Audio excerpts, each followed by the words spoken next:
اس واسطے 5 چیزیں ایسی ہیں جس کا انبیاء علیہ الصلوۃ والسلام کو بھی علم نہیں کہ یہ کب ہوں گی، اس کا علم صرف اللہ کو ہے۔ بارش کب برسے گی یہ اللہ جانتے ہیں، کل کیا ہوگا یہ اللہ جانتے ہیں، موت کی زمین پر آئے گی یہ اللہ جانتے ہیں، ماں کے پیٹ کے اندر ارحام کے اندر کون ہے، یہ بڑے ہو کے شقی بنے گا، سعید بنے گا، نیک بخت بنے گا، بدبخت بنے گا، یہ اللہ جانتے ہیں۔ ان میں سے ایک چیز کیا ہے؟ بارش۔ تو ابراہیم علیہ السلام نے یہاں ستاروں کا انکار، پھر آگے بڑھ کر چاند نظر آیا، پھر چاند کا انکار، پھر اور آگے بڑھے، جس سے بڑی جو شکل نظر آتی رہی اس شکل کا انکار، آخر میں اللہ جل جلالہ عم نوالہ حضرت مولانا صاحب کو بیان، سب سے بڑا امتحان وہ جبرائیل علیہ السلام کی مدد کا انکار ہے۔ اس کا بڑے امتحانوں میں سے ایک بڑا امتحان کہ کپڑے اتار لیے گئے، توپ کے اندر رکھ دیا گیا، گولا چھٹنے والا ہے، اور ایسی آگ کے اندر ابراہیم علیہ السلام جلنے والے ہیں جو آگ آج سے پہلے نہیں جلائی گئی اور نہ شاید آئندہ کبھی جلائی جائے، کہ پرندے بھی اگر اس آگ پہ سے گزرے تو جل کر اس کے اندر گر جائے، ایسی دہکتی ہوئی آگ۔ کپڑے اتار لیے گئے ابراہیم علیہ السلام، حضرت بیان میں فرما رہے ہیں کہ دعوت کی نسبت پر ابراہیم علیہ السلام کے سب سے پہلے کپڑے اتارے گئے، قیامت کے دن اللہ تبارک و تعالی سب سے پہلے ابراہیم علیہ السلام کو کپڑے پہنائے۔ ہم تو چھوٹی چھوٹی ناگواریوں سے ناراض ہو جاتے ہیں، تو یہاں کپڑے اتار کر توپ میں رکھا گیا، گولا چھٹنے والا ہے، اتنے میں جبرائیل علیہ السلام تشریف لائے، وہ فرشتہ جو سارے انبیاء علیہ السلام کے پاس وحی لے کر آتا ہے، جن کا سر عرش پر ہو، پیر تحت الثرى میں، اللہ کی مرضی کے بغیر زمین پر نہیں اترتے۔ اللہ کے رسول صلی اللہ علیہ وسلم نے پوچھا، اے جبرائیل کبھی آیا کرو، آ کر ہمارے سے ملا کرو۔ کہنے لگے، اے اللہ کے رسول صلی اللہ علیہ وسلم مجھے اجازت نہیں ہے میں اللہ کے حکم کے بغیر زمین پہ اتر جاؤں، جب تک اللہ حکم دیتے ہیں جب اترتا ہوں۔ یہ فرشتے سامنے کھڑے ہوئے، اے ابراہیم بتاؤ تمہاری کیا ضرورت ہے، تم کیا چاہتے ہو؟ اما الیک فلا، مجھے جس نے میرے کپڑے اتروائے، جس نے مجھے توپ میں بٹھوایا، جس نے یہ آگ جلوائی، جس کام کی وجہ سے میں یہاں تک پہنچا، میں یہاں اللہ کو نہیں بھول سکتا، میں اللہ کو نہیں چھوڑ سکتا۔ حضرت فرما رہے تھے ہمارے کہ اگر ہم غور کریں، ابھی ہماری دل کی سلوٹوں کے اندر اللہ کا غیر چھپا ہوا ہے۔ کس کی سلوٹوں کے اندر؟ دل کی سلوٹوں کے اندر۔ برے حالات چل رہے تھے، برے حالات چلتے چلتے اچھے حالات آ گئے، اللہ کو سب سے پہلے ہم بھول جاتے ہیں۔ اچھے حالات چل رہے تھے، اچھے حال چلتا چلتا برا حال آ گیا، اللہ کو سب سے پہلے ہم بھول جائے۔ شیطان نے جا کر کہا، ایوب علیہ السلام کی تفسیروں میں لکھا ہے، ایوب علیہ السلام کے بارے میں گیا شیطان، جا کر کہا، اے اللہ یہ جو ایوب ہے نا آپ کے بندے، آپ نے ان کو اولاد دے رکھی، آپ نے ان کو مال دے رکھا، آپ نے ان کو اتنا کچھ سے نوازا، اس واسطے آپ کا شکر ادا کرتے ہیں، تھوڑا سا آزما کر دیکھ لیا آپ کو کیسے بھول جاتے ہیں۔ نعوذ باللہ، تفسیر مظہری میں لکھا ہے کیسے آپ کو بھول جاتے۔ آزمائش میں ڈالے گئے ایوب علیہ السلام، جسم کے اوپر پھوڑے نکلے، ایسے پھوڑے کہ پورے جسم کے اوپر پھوڑے ہی پھوڑے، اولاد چلی گئی، مال چلا گیا سارا کا سارا جو کچھ تھا، اور لوگوں نے ایک کونے میں ایوب علیہ السلام کو ڈال دیا۔ کوئی ایوب علیہ السلام کے پاس آنے والا نہیں، کوئی ملنے والا نہیں، کوئی بیٹھنے والا نہیں۔ ایک بیوی وہ گھروں میں برتن دھوتی جا کر لے کر ایوب علیہ السلام کے واسطے تھوڑا سا کھانا لے کر آتی۔ یہ ایوب علیہ السلام کا حال، اور اس کیڑوں کے اس جسم کے اندر زخم بننے کی وجہ سے تکلیف میں ایوب علیہ السلام اس حال میں اللہ جل جلالہ عم نوالہ سے دعا کرتے تھے، اے اللہ میری زبان کو تو سلامت رکھنا۔ تفسیر مظہری میں لکھا ہوا ہے، اے اللہ میری زبان کو تو سلامت رکھنا، میری زبان کو کوئی تکلیف نہ ہو، اگر میری زبان کو کوئی تکلیف پہنچی تو میں تیرا شکر کیسے کروں، تو میں تیرا شکر ادا کیسے کروں۔ اسے شکر ادا کرنا کہتے ہیں۔ ہم تو نہ جانے کس بات پہ اللہ کی شکایت، اللہ سے شکوہ کر بیٹھتے ہیں، اسے شکر ادا کرنا۔ اما عائشہ رضی اللہ تعالی عنہ کے پاس لوگ آئے، آ کر کہنے لگے کہ کوئی بات بتائیے حضور اکرم صلی اللہ علیہ وسلم کی۔ اما عائشہ خاموش ہو گئی، تھوڑی دیر بیٹھی رہی خاموش، پھر فرمانے لگی کہ ایک مرتبہ اللہ کے رسول صلی اللہ علیہ وسلم میرے پاس آئے، آ کر لیٹ گئے میرے پاس، پھر فرمانے لگے اے عائشہ مجھے چھوڑو، میں تو اپنے رب کی عبادت کروں۔ میں نے فرمایا اللہ کے رسول جو مجھے آپ محبوب ہیں اور جو چیز آپ کو محبوب ہے وہ بھی مجھے محبوب ہے۔ فرماتی ہیں کھڑی ہوئے اللہ کے رسول، کھڑے ہو کر رونا شروع کیا، اتنا روئے کہ داڑھی گیلی ہو گئی رونے سے۔ بیٹھے پھر تشہد میں پھر رونا شروع کیا، اتنا روئے کہ گود مبارک گیلی ہو گئی آنسوؤں سے۔ پھر سجدے میں گئے، سجدے میں جا کر اتنا روئے اللہ کے سامنے کہ زمین گیلی ہو گئی رونے سے۔ اتنے میں حضرت بلال رضی اللہ تعالیٰ عنہ فجر کے واسطے بلانے کے عادی تشریف لائے، نماز فجر کے لیے، اور دیکھا اللہ کے رسول کا رو کے یہ حال ہویا ہوا ہے۔ کہنے لگے اے اللہ کے رسول آپ کے اگلے پچھلے سارے گناہ معاف ہیں، آپ اتنا کیوں روئے؟ فرمانے لگے افلا اکون عبدا شکورا، کیا میں اللہ کا شکر گزار بندہ نہ بن؟ ہر عضو پر اللہ تعالیٰ کے احسانات، اللہ تبارک و تعالیٰ کی کرم، اللہ تبارک و تعالیٰ کی مہربانی، اور ہم ایک تسبیح شکرانے کی پڑھ کے مطمئن۔ تو یہ بہت بنیادی چیز کہ قدم قدم پر اللہ تبارک و تعالیٰ کے احسان کو یاد رکھنا۔ وَإِن تَعُدُّوا نِعْمَةَ اللَّهِ لَا تُحْصُوهَا، اگر تم غور کرو اللہ تبارک و تعالیٰ کی فکر اور گننا چاہو اللہ تبارک و تعالیٰ کے احسانات کو، تو کوئی اللہ تبارک و تعالیٰ کا احسانات کا احاطہ نہیں کر سکتا۔ اس احسان کے بدلے اللہ تبارک و تعالیٰ عزت کے نقشوں سے نکال کے، اس احسان کے بدلے اللہ تبارک و تعالیٰ ذلت کے نقشوں سے نکال کے عزت دیتے ہیں۔ یہ وَتُعِزُّ مَن تَشَاءُ وَتُذِلُّ مَن تَشَاءُ بِيَدِكَ الْخَيْرُ إِنَّكَ عَلَى كُلِّ شَيْءٍ قَدِيرٌ، یہ ہے اللہ کی شان۔ لیکن سب سے پہلی بات یہ ہے کہ سامنے والے نقشوں کا یقین ہمارے دل سے نکلے، اور ایک اللہ جل جلالہ، حضرت محمد صاحب کا جگہ جگہ بیان، ایک بیان حضرت کا جس کے اندر 50 دفعہ یہ لکھا ہوا بیان کے اندر کہ کرنے والی ذات اللہ کی ہیں، اللہ جو چاہتے ہیں وہ ہوتا ہے۔ اللہ تبارک و تعالیٰ کی ذات عالی سے استفادے کے لیے کائنات کا یقین نکلنا سب سے پہلی شرط۔ یہ انبیاء علیہ السلام کی شان،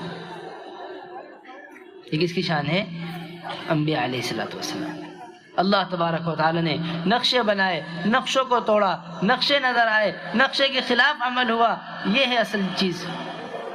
یوسف علیہ السلام کا پورا واقعہ اس کے ارد گرد گھومتا ہے کہ جہاں سے ہوتا نظر آ رہا تھا وہاں سے کچھ نہیں ہوا، جہاں سے کچھ نہیں ہو رہا تھا وہاں سے بہت کچھ۔ اس واسطے مولانا صاحب رحمۃ اللہ علیہ کا بیان ہے، حضرت فرمایا کرتے تھے جہاں سے ہوتا ہے وہاں سے نظر نہیں آتا۔ جہاں سے کیا ہوتا ہے؟ جہاں سے اللہ کرتے ہیں، جہاں سے ہوتا ہے وہاں سے نظر نہیں آتا، اور جہاں سے نہیں ہوتا وہاں سے نظر آتا ہے۔ وہاں سے کیا آتا ہے؟ نظر۔ کھیت سے نہیں ہوتا، کاروبار سے، عزت کے بنے ہوئے نقشوں سے کچھ نہیں ہوتا۔ یوسف علیہ السلام کے ساتھ سارا ایسے ہی ہوا۔ اپنے والد کے پاس ہیں، ایک نقشے کے اندر اطمینان کے ساتھ یہاں سے لے کر چلے بھائی شکار کھلانے کے واسطے، لے جا کے کنویں میں ڈالا، کنویں میں کوئی نقشہ نکلنے کا نہیں۔ وہاں جبرائیل علیہ السلام آئے، آ کر ایک پتھر کے اوپر بٹھایا، وہاں سے قوم کے حوالے کیا، قوم قافلے والوں کے حوالے کیا، قافلے والے لے کر چلے، مصر میں پہنچایا، مصر کے بازار سے اللہ تبارک و تعالیٰ نے بادشاہ کے محل کے اندر پہنچایا۔ ذرا دیکھے تو صحیح، لیکن دو چیزوں کو مضبوطی سے پکڑے رکھا، ایک صبر کو اور ایک تقوی کو۔ بھائیوں کے معاملے میں صبر کیا، زلیخا بادشاہ مصر کی بیوی کے بارے میں تقوی اختیار کیا۔ اللہ تعالیٰ نے صبر اور تقوی کے واسطے وہ ملک جس کی جیل میں تھے اللہ نے نکال کے بادشاہت پر پہنچا دیا۔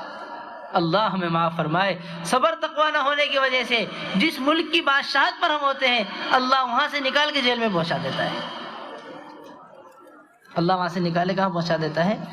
جیل کے اندر۔ کس کی وجہ سے؟ صرف صبر اور تقوی نہ ہونے کی وجہ سے۔ یہ دو چیزیں بڑی بنیادی چیز۔ حضرت فرماتے تھے، مولانا صاحب کا بیان ہے، اگر چاہتے تو بادشاہ مصر کی بیوی سے تعلقات قائم کرتے، نعوذ باللہ، اپنے گھر والوں بادشاہ کے آرام میں رہتے، کھاتے پیتے عیش کی زندگی گزارتے، لیکن یہ عیش ایک وقتی ہوتا، اس کے بعد اللہ کی پکڑ ہمیشہ کے لیے۔ ان ساری چیزوں کو ٹھکرایا، اللہ نے دنیا میں بھی عزت دی اور آخرت میں بھی عزت۔ اللہ نے کس میں دی؟ دنیا میں بھی عزت، اور کس میں؟ آخرت میں بھی عزت۔ اس واسطے سب سے پہلی چیز وہ ان سارے نظر آنے والے نقشوں سے نکل کر ان اعمال کا اختیار کرنا ہے جن سے اللہ تبارک و تعالی عزت اور ذلت کے فیصلے فرماتے ہیں۔ جن سے اللہ تبارک و تعالی کس کے فیصلے فرماتے ہیں؟ عزت اور ذلت۔ اس واسطے حضرت جی کا بیان ہے، مولانا صاحب رحمۃ اللہ علیہ کا، 3 قسم کے لوگ دنیا کے اندر ہیں۔ کتنے قسم کے؟ حضرت کا بیان ہے مولانا صاحب، 3 قسم کے لوگ دنیا کے اندر ہیں، اور تینوں قسم یہ کہتی ہیں کرنے والی ذات اللہ کی ہے۔ سمجھ میں بھی آ رہی بات یا نہیں؟ 3 قسم کے لوگ دنیا کے اندر ہیں، اور تینوں قسم یہ کہتی ہے کرنے والی ذات اللہ کی ہے۔ کرنے والی ذات کس کی ہے؟ اللہ کی۔ تینوں قسمیں کہتی ہیں، اور تینوں قسم براہ راست اللہ سے فائدہ حاصل نہیں کر سکتی۔ براہ راست اللہ سے فائدہ حاصل نہیں کر سکتی۔